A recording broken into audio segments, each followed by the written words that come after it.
오늘은 10월 첫 주일입니다. 날씨도 아주 선선하고 너무 좋습니다. 예배하러 나온 여러분들 행복하십니까? 별로 대답이 시원치 않습니다.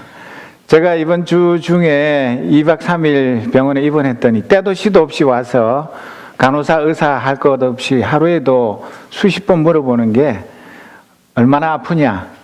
제로에서 10까지 그 숫자로 말해 보라고.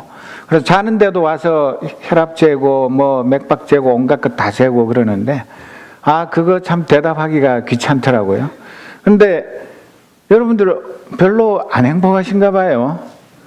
저는 아파서 입원했다가 원인도 못 찾고 퇴원했지만 그래도 행복한데 행복한 것은 돈이 많아서 행복한 것도 아니고 나이에 어울리지 않게 동안이라서 행복한 것도 아니고 또 가정이 화목해서 행복한 것도 아니고 공부를 잘해서 학교에서 장학금을 받아서 행복한 것만은 아닙니다. 그런 것들도 행복의 조건이지만 이 지구상에 지금 73억이 넘는 사람들이 살고 있는데 그 많은 사람들을 딱 두 종류로 나누면 행복한 사람과 불행한 사람이 있겠지만 그 행복과 불행은 이 세상이 나누는 것과 다르게 성경적인 관점에서 보면 소명을 받은 자와 받지 못한 자, 내가 하나님으로부터 이 세상에 구원받은 하나님의 백성으로 무엇을 하며 살 것인지 거기에 대한 내 삶의 뚜렷한 존재 이유, 그것을 깨닫고 그 길을 가는 사람과 예수는 믿기는 하는데 교회는 다니기는 하는데 또 교회에 많은 봉사는 하는데 내가 무엇 때문에 사는지, 왜 예수 믿는 건지, 그리고 어떻게 사는 것이 날 구원하신 주님을 기쁘시게 하는 것인지 그걸 모르는 채로 그냥 친구 따라 강남 가는 그런 두 종류의 사람들이 있습니다. 오늘 본문에 나오는 이 사울이라는 사람도 자기 나름으로는 그때 당시에 유대인 중에는 가장 잘 나가는 사람이었습니다. 떠오르는 그런 샛별이었습니다. 장차 그 이스라엘의 영적인 지도자가 거의 확실한 그런 위대한 일꾼이었습니다. 그러나 안타깝게도 그렇게 유대인 중에 유대인이요, 바리새인 중에 바리새인이요, 경건하고 율법의 의로는 흠이 없는 그도 하나님께서 자기를 왜 이 땅에 보내셨는지, 그리고 그 사울이라는 한 인생을 통해서 무엇을 이루고자 하시는지를 모르고 자기 마음대로 소명에 대해서 착각을 하고 살다가 다마스쿠스 성으로 가다가 부활하신 주님을 만나서 그의 인생에 위대한 방향 전환이 일어나게 된 것입니다. 오늘 수많은 크리스찬들이 있습니다.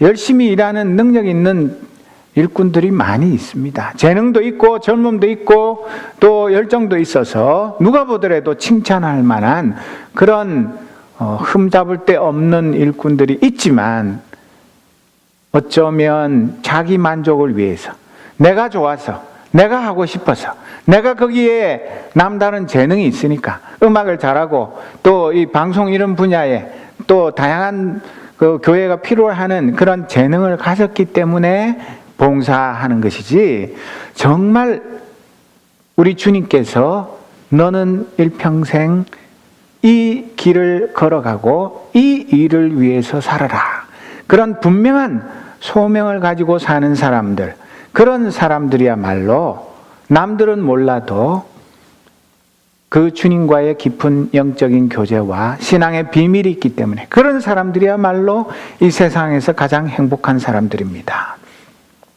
여러분, 소명이라는 거, 콜링이라는 거, 그거 어떻게 정의하십니까? 이 좀 학술적으로 정의해 놓은 걸 보면 머리가 아픕니다. 보여주실래요? 이 소명을 오스키니스라는 유명한 분이 소명이라는 책에서 소명이란 하나님이 우리를 그분께로 부르셨기에 우리의 존재 전체, 우리의 행위 전체, 우리의 소유 전체가 특별한 헌신과 역동성으로 그분의 소원에 응답하여 그분을 섬기는 데 투자된다는 진리이다. 재밌죠? 소명 참 재밌죠? 근데 뭔 말인지, 이렇게 하는 게 어떻게 하라는 건지, 이 말만 들어가지고는 한참 생각해야 됩니다. 어려운 거 하나도 없습니다. 조금 전에 설명했듯이 모든 예수 믿는 구원받은 하나님의 백성들은 그냥 도매금으로 다 천국 백성 삼았기 때문에 이 세상에서 근심 걱정 없이 병 걸리지 않고 사고 나지 않고 가정 화목하고 건강하게 평생 9988234 그것도 모자라면 100세 넘도록 건강하게 잘 먹고 잘 살다가 천국에 내 아버지의 집에 들어가는 것, 그런 것이 아니라 아무리 보잘것없어 보이는 인생이라 할지라도 하나님은 우리 한 사람 한 사람을 향한 그분의 계획이 있습니다. 그분의 뜻이 있습니다. 그분께서 우리를 향한 그 인생의 계획, 그것을 알고 그 뜻에 순종하는 것, 그것이 바로 소명을 따라 사는 것입니다. 그런데 많은 크리스찬들이, 심지어는 교회에 중요한 역할을 하는 사람들조차도, 목사들조차도 그냥 내가 목사 되면 좋겠다, 신학 공부해서 목사 돼서 목회하면 그게 내 소명이겠지 그렇게 자기 마음대로 생각하고 그 길을 가는 사람도 없지 않아 있습니다.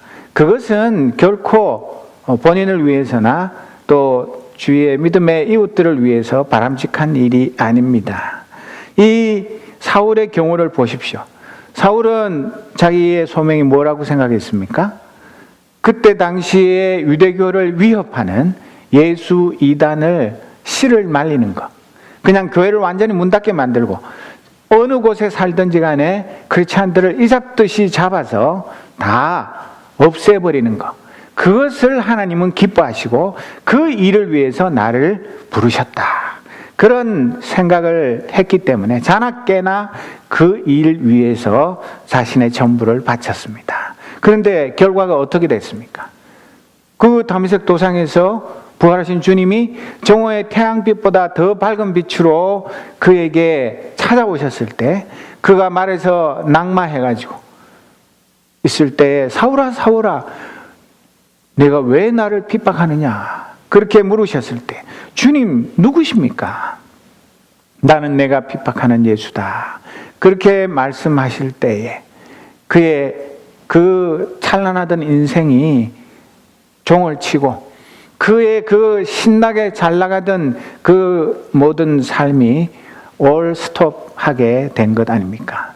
그래서 앞을 못 보는 상태에서 다마스쿠스 성에 들어가서 사흘 동안 식음을 전폐하고 자기의 지나온 삶에 대해서 철저하게 회개하면서 내가 착각하고 오해했던 내 소명, 그것이 아니라 우리 부활하신 주님께서 내게 계시해 주시는 참된 소명을 깨닫고 그 소명을 이루기 위한 새로운 인생을 시작하게 된 것 아닙니까? 저는 이 사흘 동안, 얼마나 짧은 시간입니까? 그가 30몇 년을 미친 듯이 달려왔는데 겨우 사흘 동안에 그의 인생에 위대한 방향 전환이 일어난다는 것, 그 시간적으로 보면 너무나 짧지만, 그러나 저는 이 사건을 통해서 요나가 하나님의 명령을 거부하고 도망가다가 그 큰 물고기 뱃속에서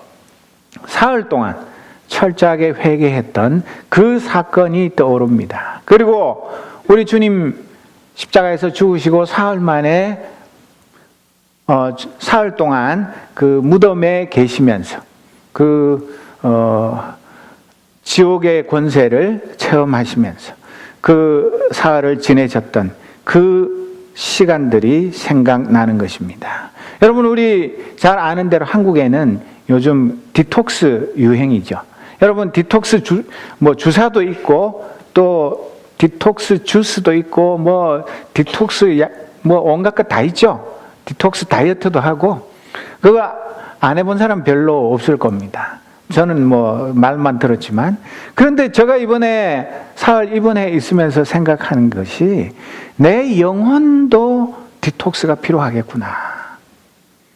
너무 그냥 습관적으로 바쁘게 살다 보니까 우리 벌써 2016년 시작한 지 엊그제 같은데 9달이 지나가고 이제 석 달밖에 안 남았습니다. 그동안에 나름으로 열심히 신앙생활을 한다고 했지만 그 전에 것까지는 생각할 필요 없이 올해만 들어도 지금 내 영혼 속에 있는 영적인 독소가 얼마나 많다고 생각하십니까? 그것을 제거하지 않으면 내 몸에 독소가 있으면 내 몸 어느 부분을 병들게 하고 탈나게 만들듯이 내 영혼의 독소도 성령의 능력으로 제때 제거하지 않으면 영적인 병에 걸리게 되어 있습니다. 이 사울은 그런 거 없이 미친 듯이 달리다가 비로소 부활하신 주님을 만나는 그 순간 자기의 참모습을 발견하고 하나님 앞에서 벌거벗은 그대로 자신을 내어놓고 하나님께 회개하고 돌아오는 그런 부흥을 경험하게 된 것입니다. 우리가 지난 주일에 살펴본 대로 사도행전 9장 6절에 있는 말씀, 일어나서 성 안으로 들어가거라. 네가 해야 할 일을 일러줄 사람이 있을 것이다. 우리 주님의 이 음성을 듣고 자기가 앞을 못 보니까 다른 사람 손에 끌려서 다마스쿠스 성에 들어간 사울은 사흘 동안 회개하면서 앞으로 그가 어떻게 살아야 할 것인지 그것을 일러줄 하나님의 사자를 기다리며 사흘을 보내었습니다. 거기에 동원된 사람이 바로 아나니아라는 제자입니다. 하나님의 구원 계획은 인간의 생각과 달라서 한치의 오차도 없습니다.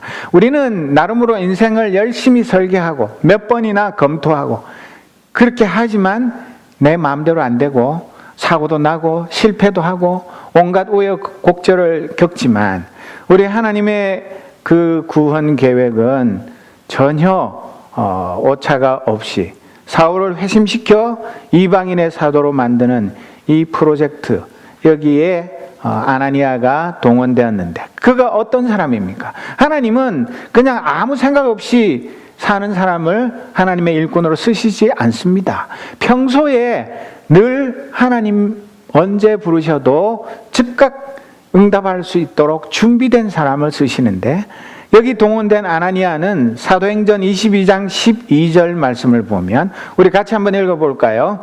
거기에 아나니아라는 사람이 있었습니다. 그는 율법을 따라 사는 경건한 사람으로 거기에 사는 모든 유대 사람에게 칭찬을 받는 사람이었습니다.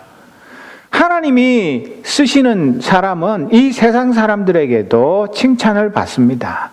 그리고 이 사람은 보면 하나님의 말씀을 따라 사는 경건한 사람이었습니다. 그리고 믿는 사람이든 안 믿는 사람이든 그 다마스쿠스 성에 사는 모든 사람들이 그 아나니아를 다 칭찬하는 그런 사람을 하나님은 사울을 회심시켜서 이방인의 사도로 만드는 그 중요한 일을 하는 심부름꾼으로 택하여서 사용하셨습니다.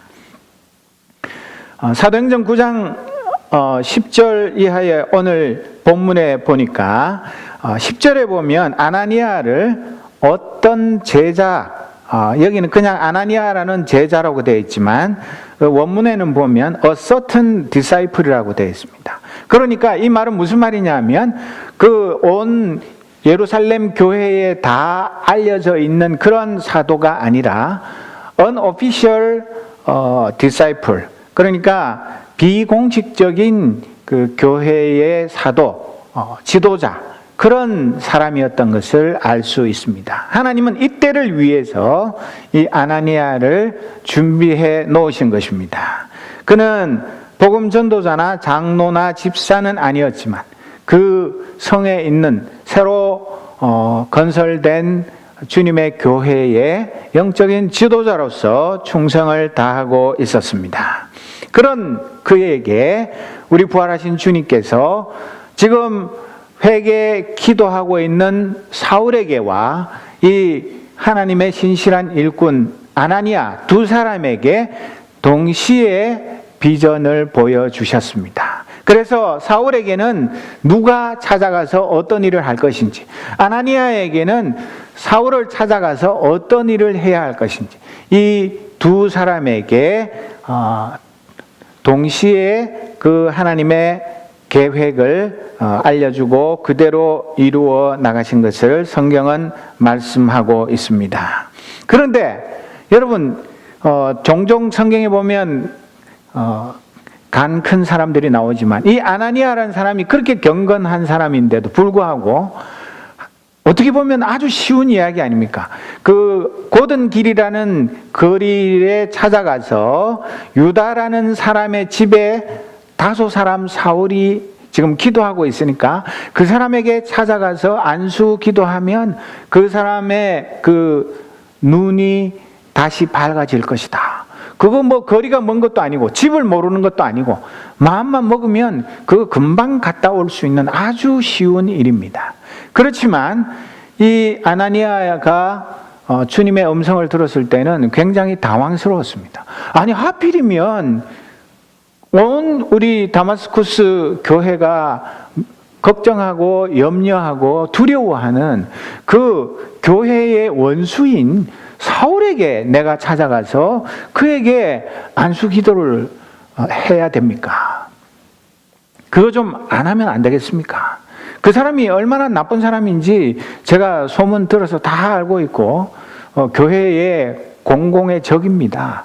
그런 사람을 그렇게 다시 회복시켜 놓으면 무슨 짓을 할지 모르는데 제가 그 일을 꼭 해야 됩니까? 그렇게 감히 부활하신 주님의 명령에 이 경건한 아나니아라는 제자가 토를 달았습니다. 그러나 우리 주님은 그를 혼내지 아니하시고 왜 아나니아가 가서 안수 기도를 해서 그를 회복시켜야 할지에 대해서 이유를 자세히 설명해 주셨습니다.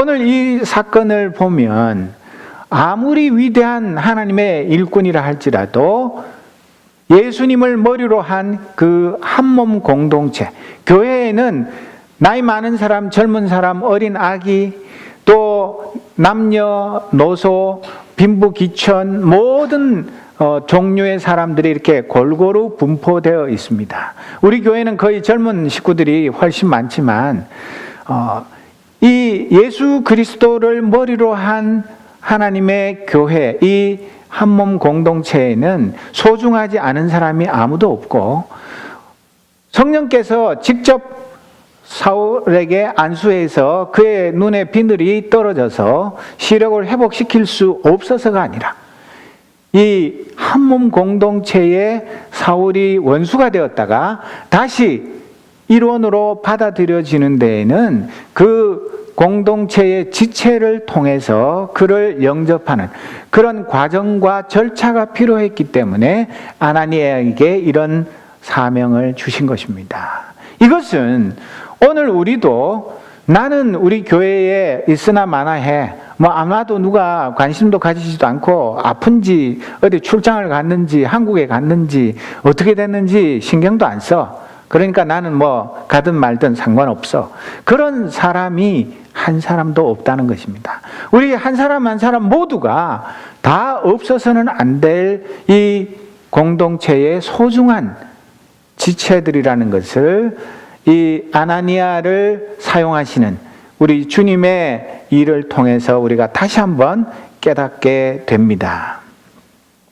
그리고 이 아나니아를 통해서 안수 기도를 해야 할 이유를 설명하시면서 사울의 소명을 부활하신 주님은 분명하게 밝히고 계십니다. 조금 전에 읽었었지만 이 사울을 왜 택하여 부르셨다고 말씀합니까?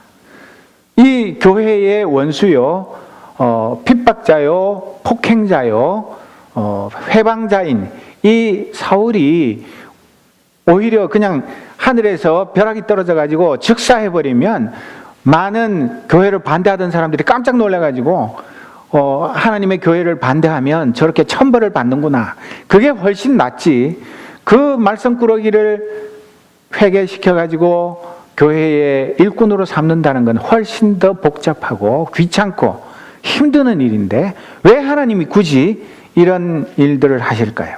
그것은 오늘 본문에 말씀하시는 것처럼 사울은 꿈에도 생각하지 못했지만 이 사울을 통해서 하나님은 모든 그 당대의 수많은 이방 사람들과 그리고 그 나라들에 있는 그 왕들과 또 이스라엘 자손들에게 예수 그리스도의 이름을 전파할 그 사명을 주기 위해서 우리 주님이 직접 택한 주님의 그릇이라고 말하고 있습니다.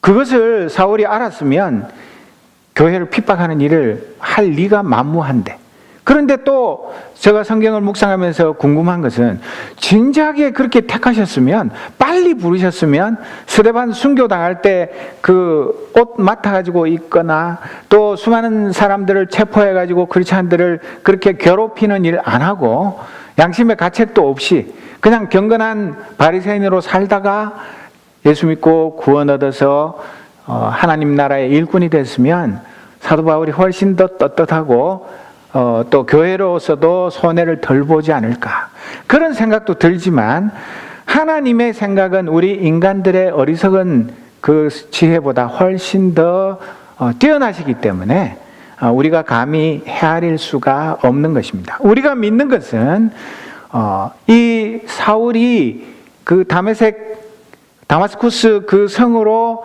성도들을 체포하러 가던 그 순간, 그때가 사울을 이방인의 사도로 부르는 가장 적합한 타이밍이기 때문에 우리 주님께서 그렇게 하셨다는 것을 우리는 믿고 감사하게 되는 것입니다. 사도 바울은 나중에 어떻게 고백했냐면 갈라디아서 1장 13절에서 16절 말씀, 거기에 보면 자기가 내가 전에 유대교에 있을 적에 한 행위가 어떠하였는가를 여러분이 이미 들은 줄을 압니다. 나는 하나님의 교회를 몹시 박해하였고 또 아주 없애버리려고 하였습니다. 나는 내 동족 가운데서 나와 나이가 같은 또래의 많은 사람보다 유대교 신앙에 앞서 있었으며 내 조상들의 전통을 지키는 일에도 훨씬 더 열성이었습니다. 그러나 나를 모태로부터 따로 세우시고 은혜로 불러주신 하나님께서 그 아들을 이방 사람에게 전하게 하시려고 그를 나에게 기꺼이 나타내 보이셨습니다. 여러분, 이 보십시오. 이 하나님의 구원 계획 속에는 사울을 언제 택하여 부르셨다고요? 어머니 뱃속에 사울을 들어있을 때, 엄마가 사울을 잉태했을 때 이미 하나님의 일꾼으로 따로 세우시고 은혜로 부르셨습니다. 그랬는데 이 다마스쿠스 성에 가다가 밝은 빛 가운데 부활하신 주님을 만나기 전까지는 몇십 년 동안 그 사실을 전혀 모르고 정반대의 길을 걸어온 것을 보여주지 않습니까?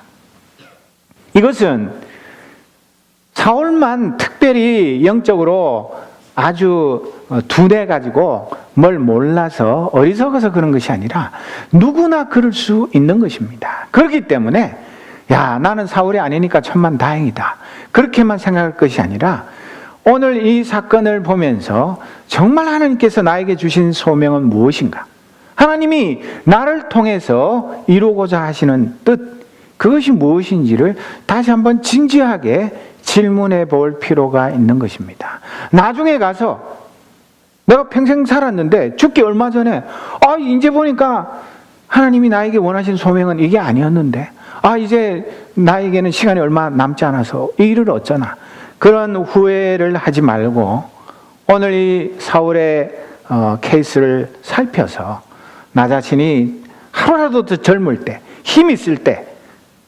하나님께서 나에게 주신 소명이 무엇인지를 분명히 깨달아 알기 위해서 우리 주님 앞에 겸손히 엎드려 기도하는 시간이 필요한 것입니다. 그리고 우리가 또 한 가지 생각할 것은, 여러분들 중에 하나님이 나는 별로 사랑하지 않으셔서 나는 소명을 주신 적이 없어, 그런 생각하시는 분이 있습니까? 예수 믿는 모든 사람들은 누구나 다 소명을 받았습니다. 사람마다 소명이 내용은 달라도 누구는 주고 누구는 안 주시는 것이 없습니다. 누구는 위대한 소명을 주고 누구에게는 별 볼일 없는, 보잘것없는 소명을 주시는, 그런 차별하시고 편애하시는 주님이 아니십니다. 그렇기 때문에 우리는 내 소명이 남의 소명과 어떻게 다른가, 거기에 대해서 비교하고 열등감을 가지고, 와, 사울은 이렇게나 특별 케이스로 다루시면서 나는 내가 소명을 받았는지 안 받았는지도 기억도 희미하고 이건 나를 별로 사랑하지 않는 것 아닌가, 그런 생각을 할 필요가 전혀 없는 것입니다. 그리고 소명에는 차이는 있어도 차별은 없다는 것을 우리가 늘 기억해야 합니다. 고린도전서 1장 2절 말씀에 보면, 고린도에 있는 하나님의 교회에 이 편지를 씁니다. 그리스도 예수 안에서 거룩하여지고 성도로 부르심을 받은 여러분에게 문안드립니다. 또 각처에서 우리 주 예수 그리스도의 이름을 부르는 모든 이들에게도 아울러 문안드립니다. 예수 그리스도는 이 사람들의 주님이시며 우리의 주님이십니다. 고린도 교회 성도들뿐만 아니라 이 지구상에 있는 모든 교회 성도들은 모두가 다 이 은혜를 받은 성도로 부르심을 받았기 때문에 이 거룩한 교회의 일원이 된 것입니다. 그리고 우리 예수 그리스도는 사도 바울의 주님이시기만 하고 고린도 교회의 주님이시기만 한 것이 아니라 이 땅 위에 있는 모든 교회와 모든 성도들의 주님이십니다. 그뿐만 아니라 신약시대뿐만 아니라 구약시대에도 이사야 43장 1절 우리가 잘 아는 말씀처럼, 그러나 이제 야곱아 너를 창조하신 주님께서 말씀하신다. 이스라엘아 너를 지으신 주님께서 말씀하신다. 내가 너를 속량하였으니 두려워하지 말아라. 내가 너를 지명하여 불렀으니 너는 나의 것이다. 우리 이렇게 새생명교회 식구들 몇십 명을 한꺼번에 부르신 것이 아니라 한 사람 한 사람의 이름을 다 불러서 우리 주님의 손바닥에 지워지지 않게 내 이름을 다 새겨서 한 사람 한 사람을 사랑으로 불러주셨기 때문에 우리가 하나님의 자녀로 살아가는 것입니다. 우리가 이 소명을 확실히 깨달아야 우리 인생의 진로가 왔다 갔다 이렇게 갈짓자 걸음을 걷지 않습니다. 딴 길로 가지 않습니다. 두 마음을 품지 않습니다. 내 십자가를 지고 좁은 길로 기쁘게 달려갑니다. 그것은 이 사울이 30몇 년 동안 자기의 소명을 착각하고 살다가 이때 부활하신 주님을 만나고 자기의 소명을 직접 주님으로부터 듣고 난 후에 그가 남은 인생을 어떻게 살았는가를 보면 이 소명이라는 것이 얼마나 중요한가를 새삼스럽게 깨닫게 됩니다. 빌립보서 3장 12절에서 14절 말씀을 보면, 나는 이것을 이미 얻은 것도 아니며 이미 목표점에 다다른 것도 아닙니다. 그리스도 예수께서 나를 사로잡으셨으므로 나는 그것을 붙들려고 쫓아가고 있습니다. 우리 주님께서 사울을 사로잡아 사랑의 포로로 만드셨습니다. 예수 그리스도의 사랑의 포로가 되었습니다. 우리도 마찬가지입니다. 만약에 그렇지 않았다면 이 좋은 10월 2일 이 아름다운 계절에 뭐하러 예배당에 나와서 예배 드립니까? 산으로 들러 놀러 갈 때 얼마나 많고, 이 젊은 청춘들 데이트도 하고 모자란 잠도 자고 영화도 보고 얼마든지 하고 싶은 게 많은데 왜 이 자리에 나와서 예배를 드립니까? 우리 주님께서 나를 포로로, 사랑의 포로로 사로잡으셨기 때문에 나는 거기에 사로잡혀서 주님이 가시는 그 길을 나도 걸어가는 것입니다. 형제자매 여러분, 나는 아직 그것을 붙들었다고 생각하지 않습니다. 내가 하는 일은 오직 한 가지입니다. 뒤에 있는 것은 잊어버리고 앞에 있는 것을 향하여 몸을 내밀면서 그리스도 예수 안에서 하나님께서 위로부터 부르신 그 부르심의 상을 받으려고 목표점을 바라보고 달려가고 있습니다. 이것이 소명을 붙잡고 달려가는 그리스도의 제자의 삶입니다. 우리가 이렇게 똑같이 매주 모여서 예배를 드리지만 우리의 이 소명의 다른 박질, 이 달리기에 있어서는 다 차이가 있게 마련입니다.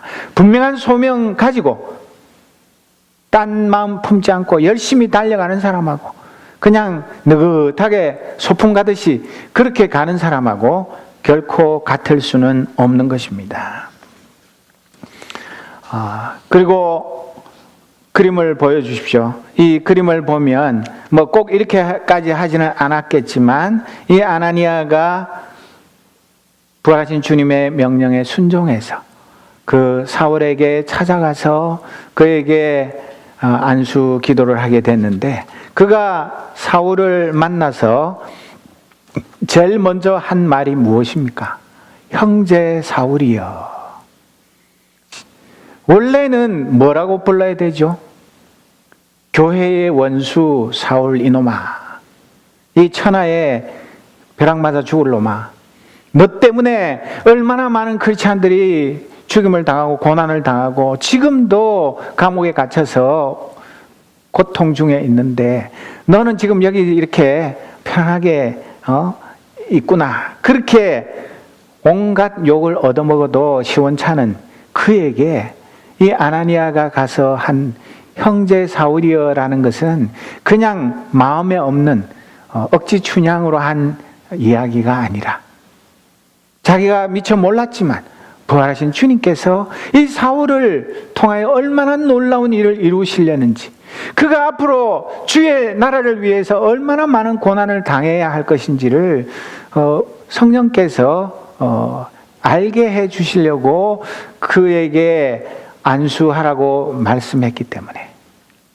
자기가 먼저 믿은 자로서, 자기가 먼저 주의 종이 된 자로서 뒤따라서 이제 첫 걸음을 내디딜 이 사울을 바라보면서 진심으로 사랑하는 마음으로 형제 사울이여 이렇게 불렀을 때 그 말을 듣는 사울의 마음은 어떠했겠습니까?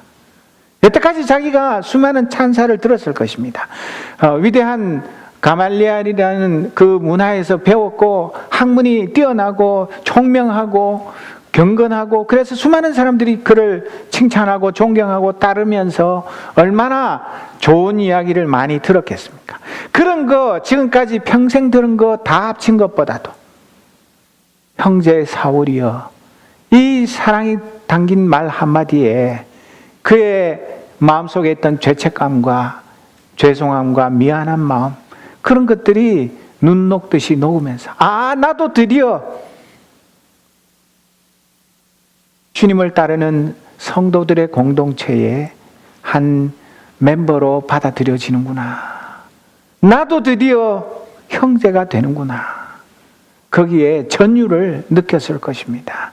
여러분, 우리가 주일 예배 드리러 오는데 그저 누가 왔는지 안 왔는지 이렇게 보고 형식적으로 의례적으로 인사하고 나중에 친교하는 그런 것이 아니라, 우리가 일주일 만에 만나지만 학교에서 만나는 사람도 있지만 우리가 일주일에 한 번 서로 얼굴을 보게 될 때에 정말 내 마음에서 반갑고 기쁘고 감사하고, 한 주간 동안 주님께서 사랑하는 형제를, 사랑하는 자매를 은혜 가운데 지켜주신 것 감사합니다.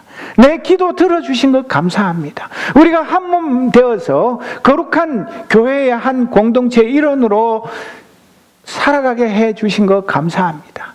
그런 마음으로 우리가 서로를 부르고 이름을 부르고 악수하고 친교를 나누게 될 때에 우리가 이 세상에서 받은 스트레스와 여러 가지 많은 인생의 무거운 짐들이 다 사라지고 우리의 마음속에 참된 희망과 기쁨이 샘솟지 않겠습니까? 정말 우리의 마음속에 이 아나니아가 형제 사울이여 부르던 그 사랑이 얼마나 강렬한지를 살펴보아야 할 것입니다.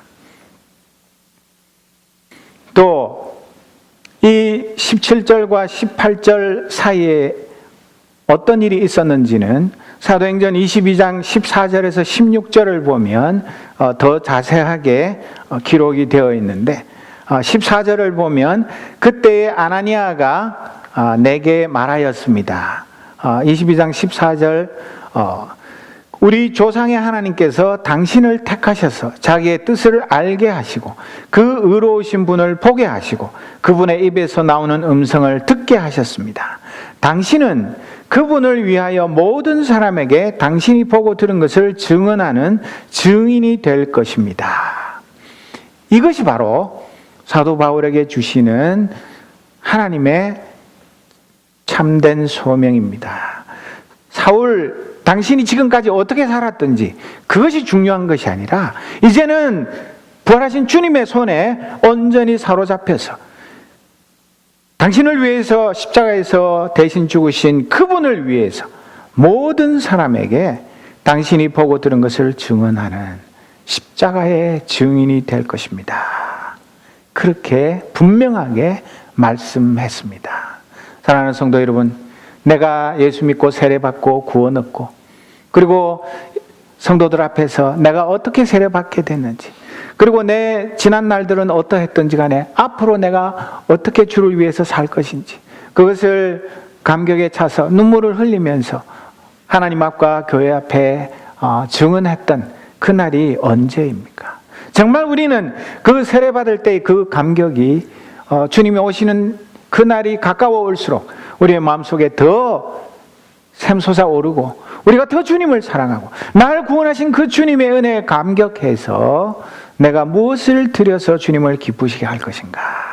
그리고 내가 만난 주님을 아직도 만나지 못한 저 불쌍한 영혼들, 저 영적인 소경들에게 이 생명의 빛을 비추기 위해서 내가 과연 무엇을 하며 살아야 할 것인지 그것을 얼마나 깊이 묵상하면서 순종하면서 살아가고 있습니까? 그렇게 부활하신 주님을 만나고 그분의 음성을 듣고 소명을 받고 새 사람이 되고 난 그 사울은 그러니 이제 망설일 까닭이 어디 있습니까? 일어나 주님의 이름을 불러서 세례를 받고 당신의 죄 씻음을 받으시오. 그렇게 해서 이 천하의 초대교회의 공적 1호였던 사울이 변하여서 이방인의 사도가 되는 이런 엄청난 방향 전환이 일어나게 된 것입니다. 이 사울에게 주신 소명은 하나님의 특별하신 은혜입니다.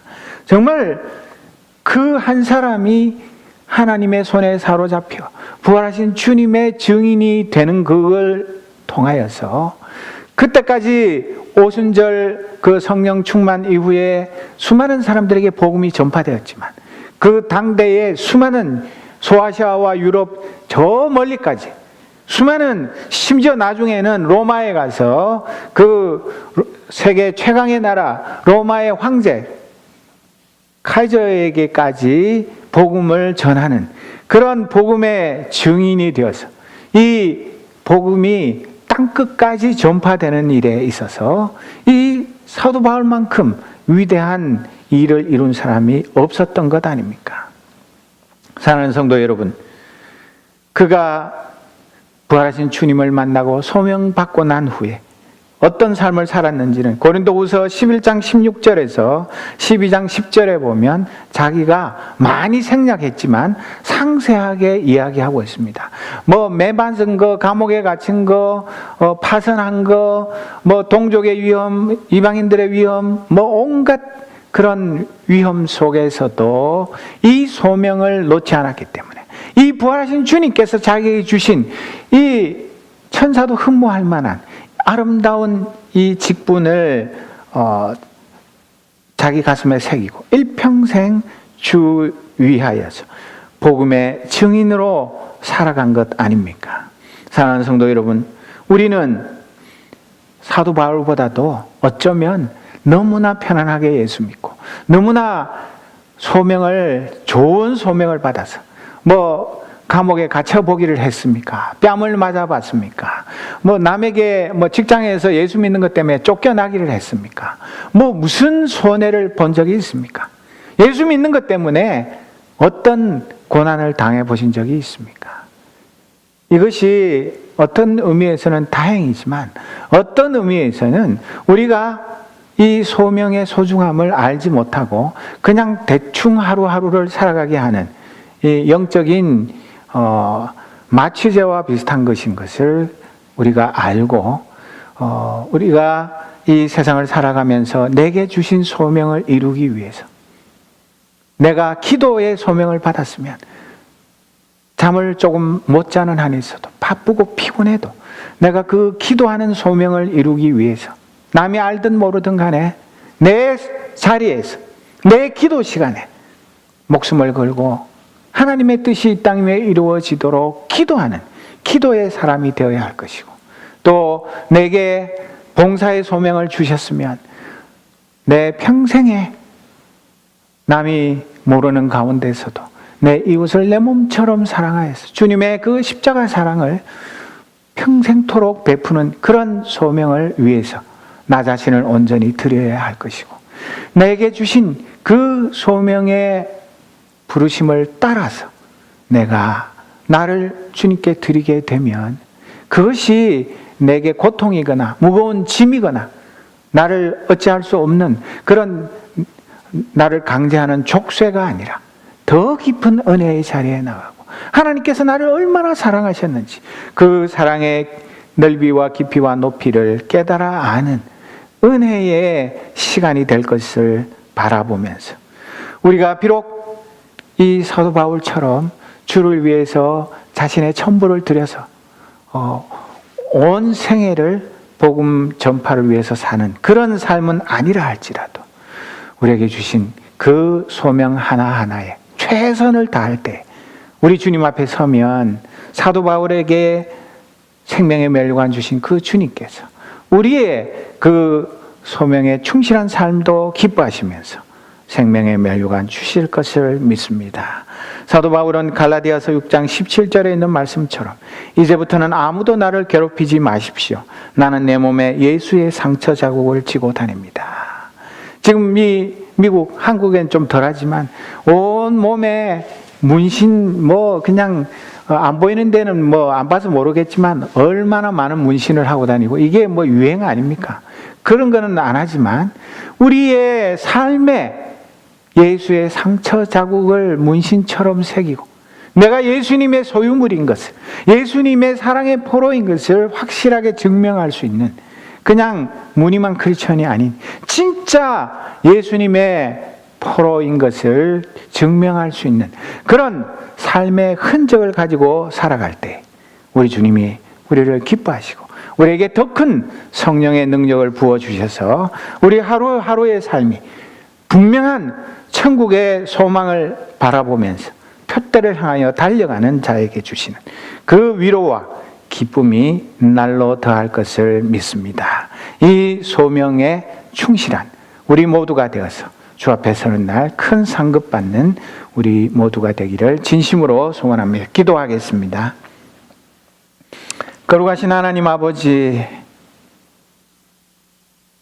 우리를 이 땅에 보내시고 어머니 모태에 있을 때부터 우리를 예정하시고 택하여 부르셔서 하나님의 자녀 삼으신 것 감사합니다.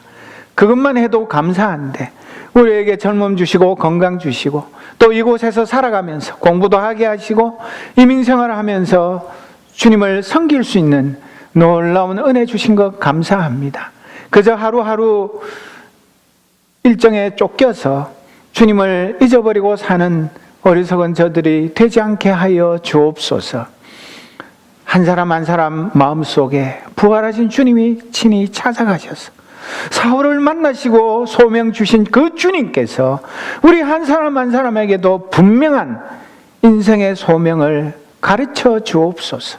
그리하여서 일평생 그 소명 이루기 위해 충성을 다하는 복된 하나님의 자녀 예수 그리스도의 제자로 살아가도록 성령 하나님 우리를 변화시키시며 새롭게 하여 주옵소서. 예수 그리스도의 이름으로 기도드립니다. 아멘.